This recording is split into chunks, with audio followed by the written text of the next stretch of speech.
Marquinhos! 2026 FIFA বিশ্বকাপে draw যেন নতুন করে চ্যালেঞ্জ ছুড়ে দিল 5 বারের বিশ্বজয়ী ব্রাজিলের সামনে।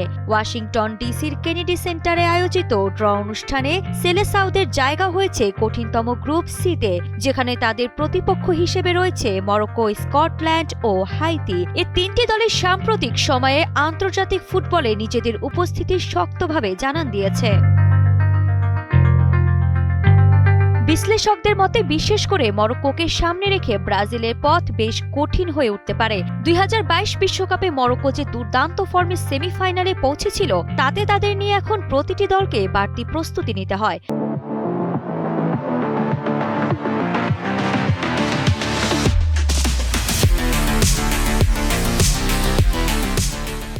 স্কটল্যান্ডও ইউরোপীয় বাছাই পর্বে ধারাবাহিকভাবে দারুণ পারফরমেন্সে নিজেদের প্রমাণ দিয়েছে, আর হাইতি তুলনামূলকভাবে দুর্বল হলেও বড় আসরে অপ্রত্যাশিত চমক দেখানোর ইতিহাস তাদের আছে। তাই ব্রাজিলকে অবশ্যই সতর্কে থাকতে হবে।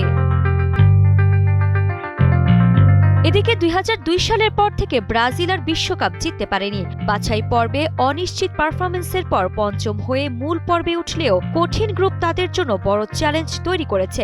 সব মিলিয়ে কঠিন গ্রুপ ও শক্তি প্রতিপক্ষের কারণে ব্রাজিলের জন্য বিশ্বকাপে শুরুটা সহজ হবে না। এবার প্রতিপক্ষের মুখোমুখি হতে ব্রাজিলকে সব দিক থেকে সতর্ক থাকতে হবে। আরিফা জাহান পিনন, কালের কণ্ঠ স্পোর্টস।